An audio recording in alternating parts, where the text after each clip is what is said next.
There's been a lot of investment by firms around the proactive communications and the high-touch communications on the front end side, on the intake side. But a lot of times for firms, once that client's retained, you hear a lot of complaints about communication sort of dropping off the face of the earth. No matter how good your intentions, maintaining frequent and effective communication with your clients can be hard. However, if you want the highest level of customer satisfaction, it's also vital.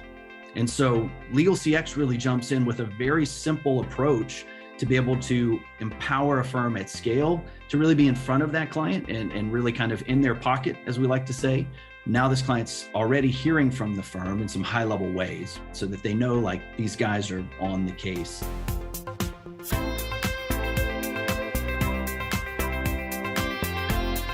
You're listening to Personal Injury Mastermind, the show where elite personal injury attorneys and leading edge marketers give you exclusive access to growth strategies for your firm. 2020 was a year of change for everyone, but for Jeremy Harms, it was also the year he chose to launch a new company. Having seen the potential for greater attorney-client communication, Core Contact aims to help firms improve customer experience by increasing the frequency, simplicity, and quality of their client interactions. I had the pleasure of chatting with Jeremy about some of the most fruitful strategies for improving client experience, as well as how Legal CX can impact your marketing. I'm your host, Chris Stryer, founder and CEO of Rankings.io. We help elite personal injury attorneys dominate first page rankings with search engine optimization.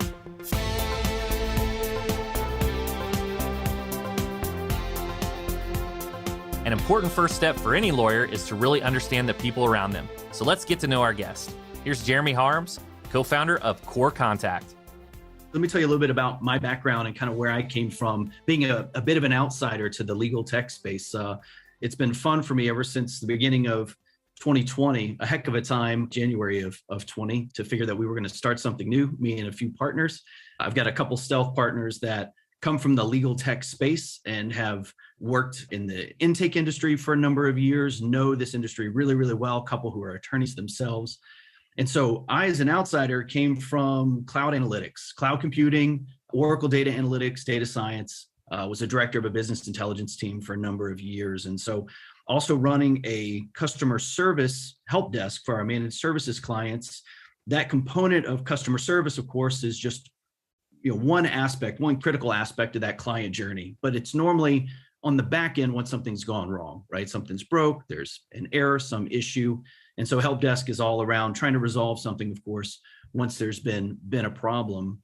But really this notion of CX or client experience, customer experience is the name is known as, we like to refer to it as client experience within legal, is really all about just that entire client lifecycle journey, right? From the inception all the way through the end of the transaction, quote unquote, or in this case, their particular case.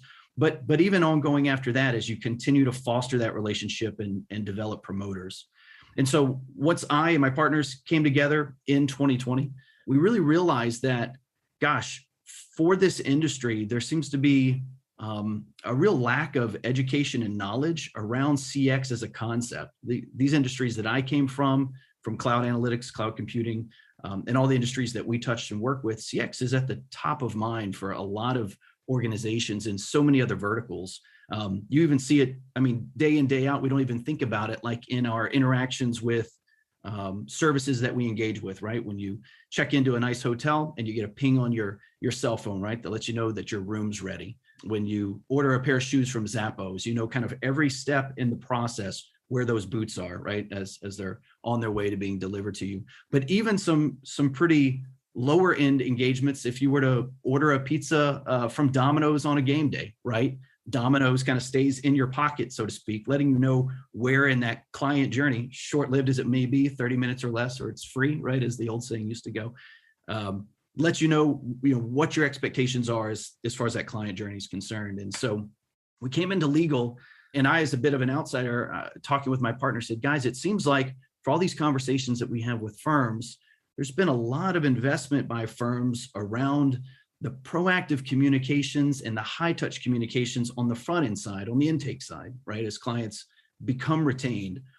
But a lot of times for firms, and I think often this is a scaling problem internally at a firm, once that client's retained, you hear a lot of complaints about communication sort of dropping off the face of the earth, right? Or sort of a black hole of communication sort of happens on the back end side. And again, not because firms desire it to be that way, or not because they're trying to. It's just, I think a lot of times, just because the challenges in our fast-paced industry create issues for firms to be able to be proactive and to do those things that would really solidify that client experience right at the beginning, as soon as that client retains with the firm. And so that's really kind of how this notion came about, and how we really started to think critically and step back and say, what could we do in that process to just really kind of help enable firms to fill that gap and step in that void, Chris? Tell me, how does the legal CX service work? How does it help solve that issue to improve that client experience? One of the things that I think I probably should lead off with is like what core providing legal CX isn't trying to do. And so there's a couple great offerings out there in the marketplace once the cases really started to kick off, and there's those one-off updates. So we're talking, within the personal injury world, right? Everybody's case is a little different, very different than, say, a mass torts kind of situation where there's many updates that apply to kind of everyone, right? But in the personal injury space, there's some great technologies like case status that provides updates on the individual client perspective. Vintegrate, say in the a recent announcement, I believe, from the FileVine community for a client portal plugin directly to FileVine. There's some other technologies out there that are focused on that long-term client communication for case updates that come out, right, as that case continues to evolve and take shape.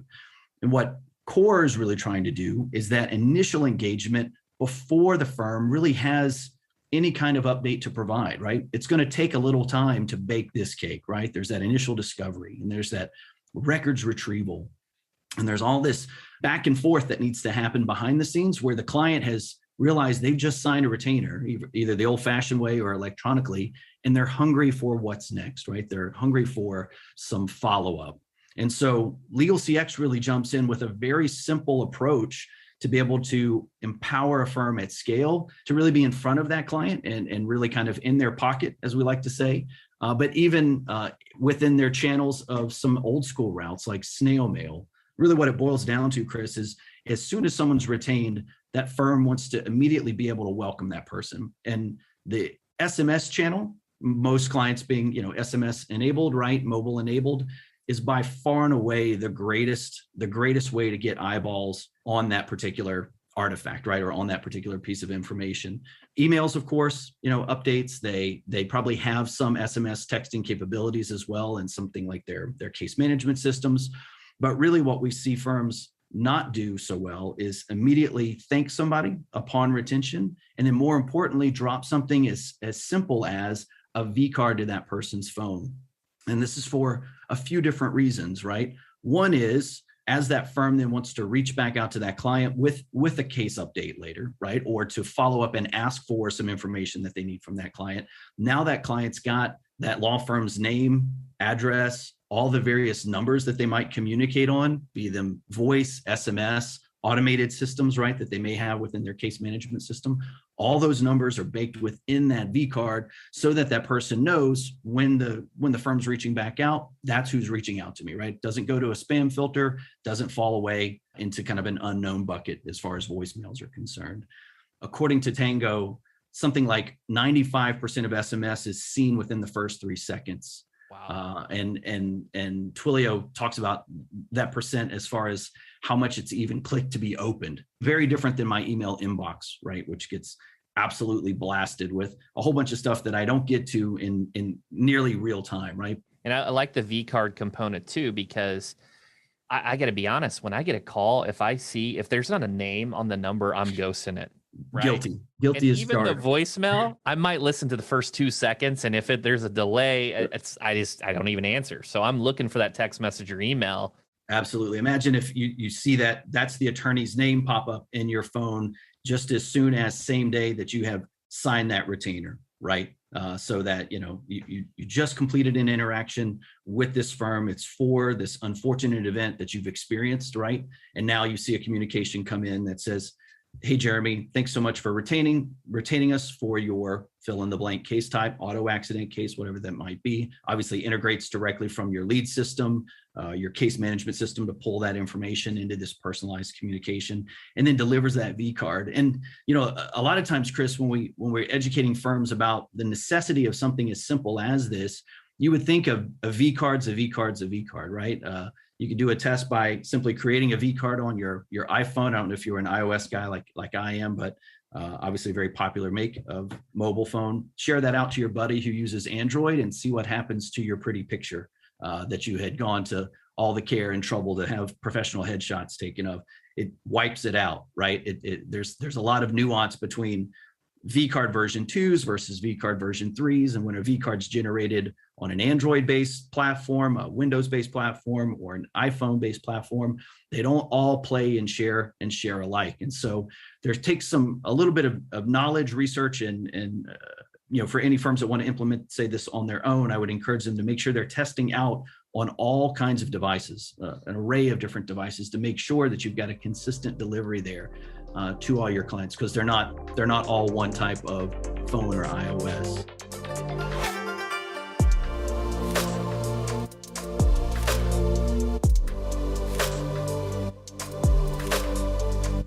Having easy access to active lines of communication can make a world of difference to clients' experience. But that's not the only benefit that brings in, though. Jeremy has also offered some valuable insights in how streamlining those channels can improve your marketing and generate new business. You'll also find too that V card is so important, not just for the communication, you know, inbound to that client, right? And to let them know, hey, we're trying to get a hold of you. You need to engage. But this becomes critical too when you think about your clients as promoters. And this is something I'll talk to you as well about, just in regards to, say, NPS or Net Promoter Score, for those who aren't familiar. But your clients having that relationship directly in their phone, right? That V card within their phone, then have the opportunity to share that out to their neighbor, friends, family members when they ask them, hey, when you had that unfortunate car accident that occurred for you, didn't you work with a guy a few years ago that you really, really liked, right? Even if you couldn't remember the name of, say, that law firm that you worked with, right? Just by typing lawyer, accident, injury, auto case, whatever the keyword searches are that we should bake into that V card, pop you up then at the top of that list. And so then that referral, client to client referral, becomes as easy as pulling up that V card and sending it on to that other person who trusts your word, right? And so I know when my water heater broke, it was the same story. Contacting all my buddies on the block, right, in my neighborhood, and say, hey guys, anybody ever had a water heater issue? Who'd you use, right? And I get 2-3 cards inbound to me. It becomes a great way to help create kind of this sort of guerrilla marketing almost of sorts, right, where your client referrals become a marketing channel for you. That's super smart. I know myself that when I enter someone's information in my phone, I always append at the beginning what they do, like attorney or doctor, and then it makes the searching really easy, because a lot of times we're not going to have a ton of those. We're just going to have a few, sure, and it's really easy to find them. We had Joey Coleman on a podcast last October, author of Never Lose a Customer Again, and he talks about how strong client relationships are not only important for retention, but can become your marketing strategy. Yeah, for sure. So, you know, I think one of the things, and I'd be remiss if I didn't take a moment to mention Joey Coleman in his book, Never Lose a Customer Again. It was actually one of the driving forces in early 2020 when getting to know the space and doing some initial market research. Finding his book was like a complete breath of fresh air, because again, coming from a CX background in other industries and being new, quite novice to the legal industry, right, as an outsider coming in, to find someone who was, as I think he likes to put it, a recovering attorney, right, and someone who has really dedicated his career and life to orchestrating client experiences and orchestrating client journeys. This was completely music to my ears, and I think kudos to Joey for continuing to help evangelize these concepts within our space, because I think if you really think about it, Chris, outside of maybe the medical community, when a doctor's bedside manner or the lack thereof could really mean the difference in a life-changing treatment or a life and death kind of stake, right? outside of, say, the medical community, I can't think of another industry other than legal where this client experience, client communication, and reassurance that we build with our clients is more important, right? Right. I mean, ordering pizza is great. It's a transaction, and I quickly forget that 30 minutes after I'm done eating that pizza, right? My shoes from Zappos are fantastic, but they eventually wear out. And then my stay at a really nice hotel is again that transaction that occurs right then. But this journey that a person takes with their attorney really is about a very vulnerable part of their life, right? A very vulnerable issue, perhaps, that they've gone through, and so they need your help. And so Joey's message around client journey, client experience couldn't be any more important. And I think it was really reading that book, Never Lose a Customer Again, that got mine and my partners thinking about, gosh, what would this potentially look like if there was, a capability that you could bring to the industry. One of the things that we found also, Chris, in our research was just the lack of ability that firms typically have to be able to get information about their client base. And this is for a couple important reasons. One is if you can survey your clients in a very effective manner, and again, I'm talking mobile, right? We're kind of keying on this as a primary vehicle or channel here. If you can survey those clients in a very effective manner, then you have the ability to take this data and aggregate it so that you can get a better understanding of current clients, their likes and dislikes. Joey actually talks about this in one of his chapters of his book about finding out more about that person holistically, like what makes them tick, who they are, preferences, dislikes, etc. And so then you can take this data not only for marketing analysis purposes, for customer segmentation analysis type of purposes. And I come from a data analytics background, so I kind of geek out and nerd out about that stuff, right? But it also provides a very valuable set of touch points where you could choose to leverage this information in a very personalized experience approach, right? After you've had a few interactions with this person early on in their life cycle, after they've received the V card, they've gotten a couple high-level updates about the firm or what to expect, setting expectations to that client, sharing things, I'll talk in a second, related to social media and some important considerations there that we should think about. Once you've garnered some of these touch points initially, and then present somebody with just a quick 3-minute survey, right? Would you answer some questions so that your firm, could learn more about you and help serve you better, right? Then you can collect this information about maybe some of their family dynamic, right? Maybe whether they are a veteran of the U.S. military, right? And how could we potentially use that information? Are they pet owners, right? And do they have cats or dogs? Maybe you want to use that in some sort of gifting kind of thoughtful approach. And then even information that helps serve you both better around maybe some of their habits, be it on social media. When it comes to television media, have they cut the cord like so many of us have, or are they still traditional kind of cable user? If they have cut the cord, then what do they prefer to watch as far as their streaming habits go, right? So getting some media information background as well. And so by taking this data and then aggregating it, and then for the firm being able to see that anonymized by other collected data points as well from others in the industry, so that you can see kind of how your client segment ranks against others also from a baseline metric perspective, starts to provide some really interesting data insights that firms just didn't have the information for before. Most of the surveying that we see that people do is around client satisfaction. And I've got a lot to talk about when it comes to client satisfaction versus something that we really try to encourage firms to pay attention to more, which is Net Promoter Score, right? NPS. Joey's talked about this a lot as well. This dates back to a Harvard Business Review article, Chris, in like December of 2003, I think it was. So nearly like 20 years ago, say, rounding up.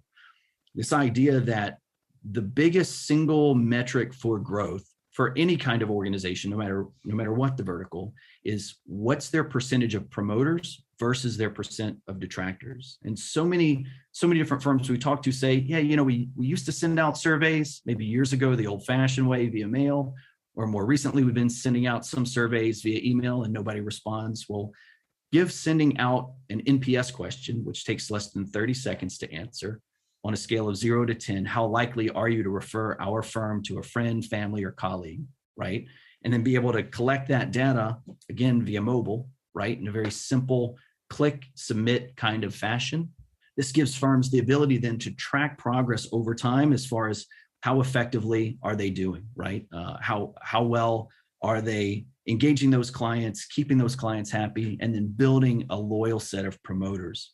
And promoters are people who, as this article points out, and if your listeners haven't read it, Chris, I highly recommend it. If you just Google HBR Net Promoter, you'll find this article again from '03. It talks about even that people who may age out or graduate out, if you will, out of a particular service or a product still can be promoters of that particular brand. Think about, say, Honda. As you grow in your career or in your earnings, you may eventually decide to buy something else that's in a different class or category. But when your niece or nephew gets their first car and they ask you, like, what do you recommend? Well, gosh, 20 years ago, I owned 3 Hondas in a row because they were the most reliable thing that I could have bought, right? And they're still great cars today. You may not even be a user or buyer of that brand anymore, but you're still a loyal supporter, promoter of that brand. And so being able to track your NPS to see, gosh, how effective are we? And then be able to, if you think about data, Chris, it boils down to this notion of granularity, right? When we capture this information for this particular client, what are the other data points that relate to this person? Which branch or office did they engage with, right? Which particular part of our business are they from? Who's the attorney that's assigned to that case? The case manager that's assigned to that case. So we can start to then do some interesting slicing, dicing, and pivoting of that data by these other data points, right? Because that's within our case management system that we can collect, so that we can see what's our NPS look like by these other entities within our organization. One of the things that's really interesting is a lot of the review platforms, whether it's GatherUp or BirdEye, in the past, they would do these net promoter type scores and then immediately follow up with the review request. And if you were an advocate or, hit that 9 or 10, they would send you to go leave a review. But if you had a less, they would send to a form where you could talk to an individual. So it's like review gating. Feedback. And Google came out and said that was against their terms of service. You can't gate someone's experience. But from what you're doing, you're segmenting. So you're doing the NPS earlier. So it's not like it's also when you're doing this survey and you're getting data and you don't follow up with an action, it's like feels like a bribe. Right. Immediately, right after you do that 9 or 10, you ask for the review. Yeah, no, I couldn't agree more, Chris. And that's why we take a very different approach to this kind of tracking. And so to us, it's extremely important to be able to ask over the life cycle of the engagement, from that at the end of that first 21 pivotal days, when the first NPS request goes out, and then a touch point at the 3, 6, 9, and 12 month periods as well. So a collection of 5 NPSs spread out on average over 360 days, say. We are able to track how that person has graded us, the firm, over that period of time, and then provide insights, analytics, tracking that show at an aggregate level how we do quarter to quarter to quarter, right? Month to month to month, even week to week to week. But how also at an individualized level, how that client has trended up or down, right? Was this someone who started off early, excited, enthusiastic, promoting our brand, and then over time this has continued to drop down, or dropped from a good level to an okay level, from the promoter to the neutral, now down to a detractor? And then the ability to inform and empower the firm to be able to go take action on that. So instead of, like you said, asking the client for kind of the most opportune time to please leave us a review, and like you said, there's many other providers that kind of play more in that space, really empowering the firm to do what the firm wants or needs to do to improve this interaction and give them that metric and that analysis on a timely basis is really what we're more concerned with. And then also continuing to provide that client, not with just that, you just had this interaction X transactionally with our firm, how would you rate that one experience, right? We're trying to ask about this from, a more holistic, well-rounded approach over the the life cycle of that engagement to see, are we meeting your expectations? Are we doing what it takes to earn your trust and earn your loyalty, essentially?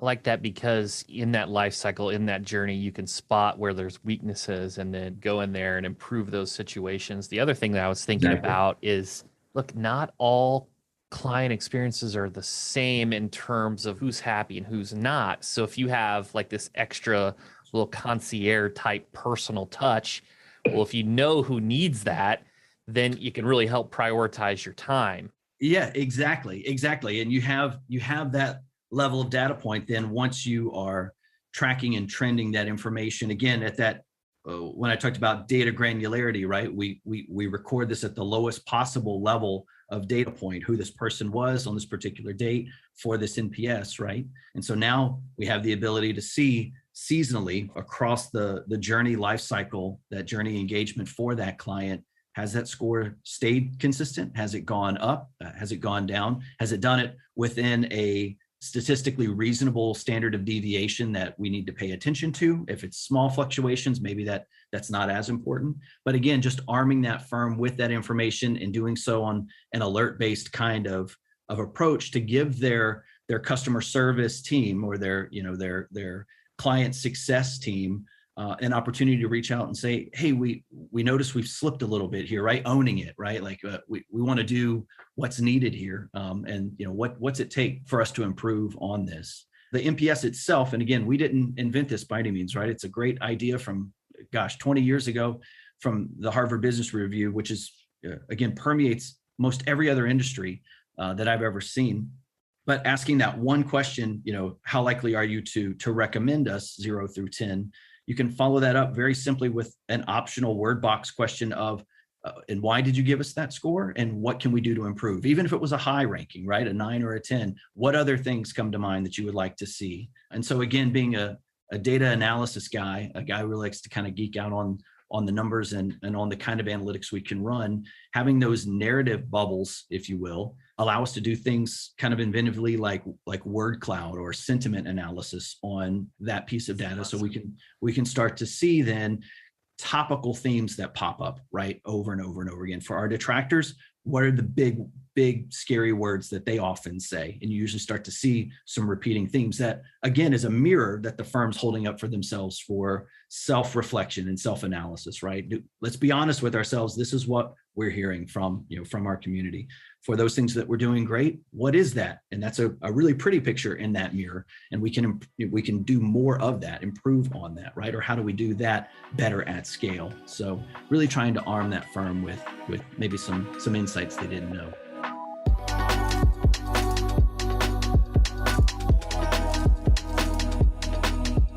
A client that feels left in the dark or forgotten may start to question and regret their choice of law firm. I asked Jeremy how Core Contact combats buyer's remorse.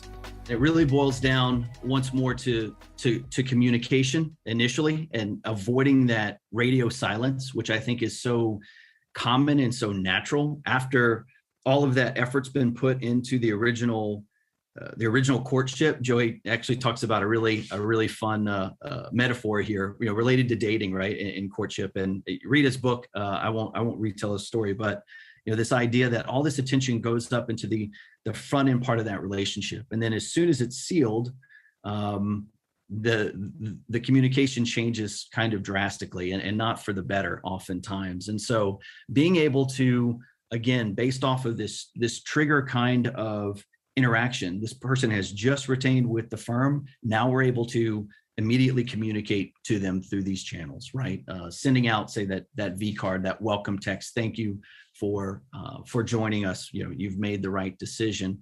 Sending out a message that indicates here's a high level status of what you can expect, right, on a typical client journey related to this particular case type. Again, buying that firm some time initially as they do all of the other stuff that they need to do behind the scenes to complete discovery, to collect records, police reports, medical records, et cetera. Now this client's already hearing from the firm in some high level ways, right? So that they know, like, these guys are on the case. One part too that I mentioned briefly a moment ago that I forgot to to mention more is even just having them be able to follow you along, say on their social journeys, right? So many of us, because we are on our mobiles constantly, are also in a very social mobile space, right? In our social media spaces. And you may have one or more of those that you pay attention to. You may not pay attention to many of them, whatever the case might be. But that firm being able to send that out to that client just to say, hey, follow along with us here, right? We're regularly posting updates about our firm, about cases, information that you should be aware of. Like and follow, subscribe here.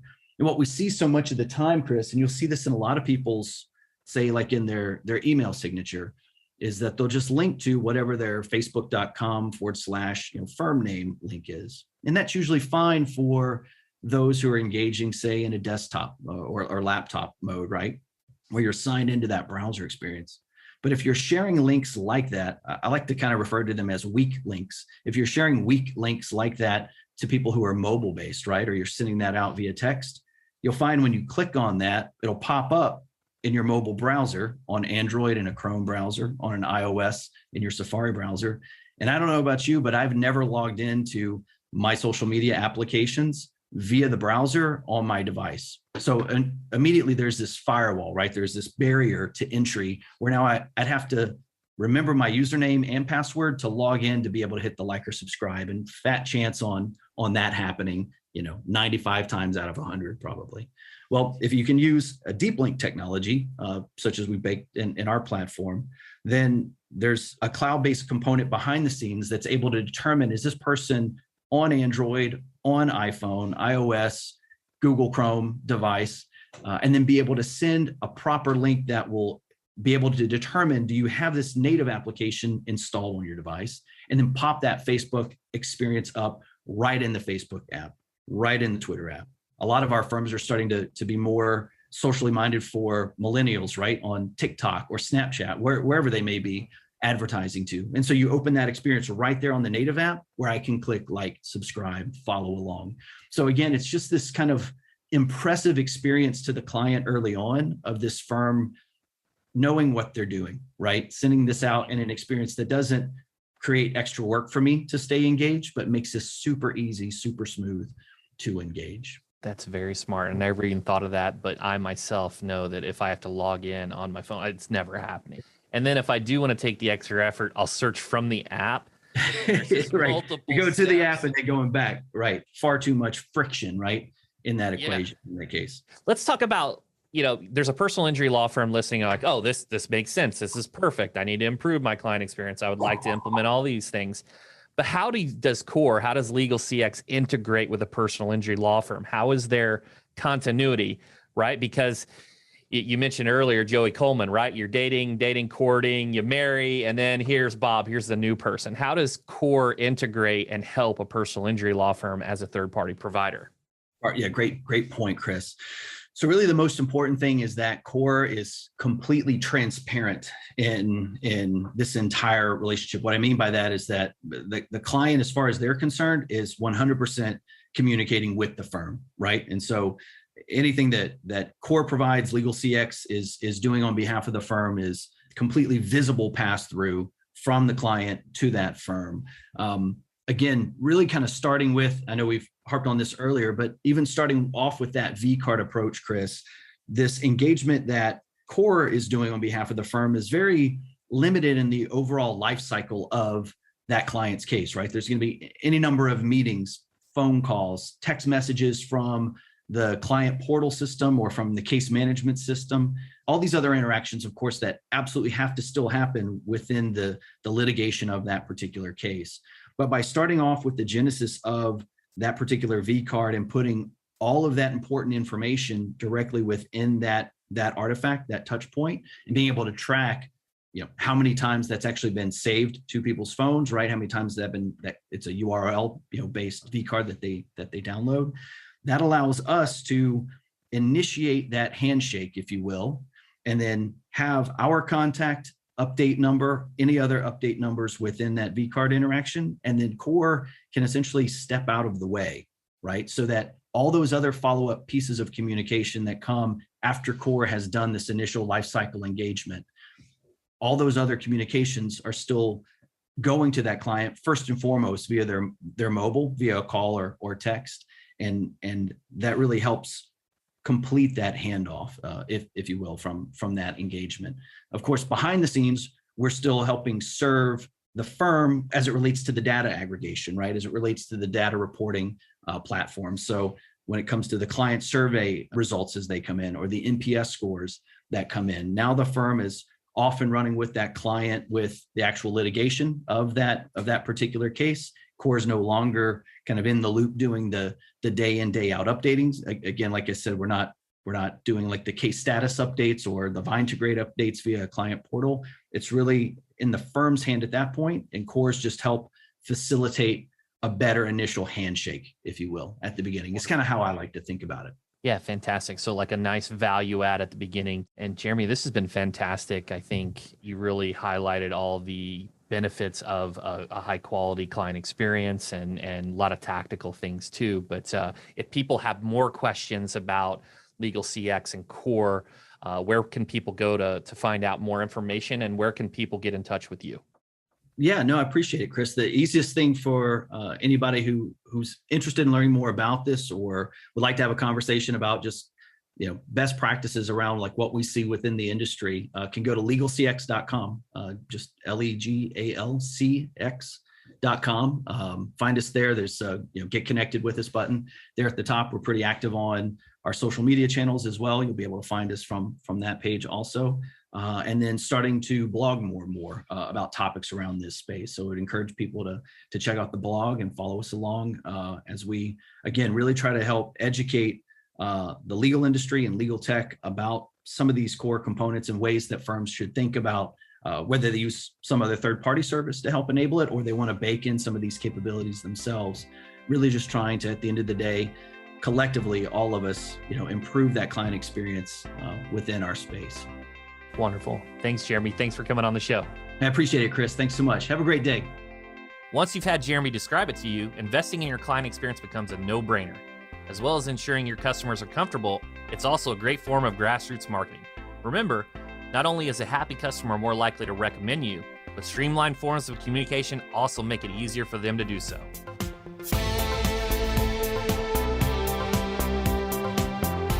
I'd like to thank Jeremy Harms for sharing his story with us, and I hope you gained some valuable insights from the conversation. You've been listening to Personal Injury Mastermind. I'm Chris Stryer. If you like this episode, leave us a review.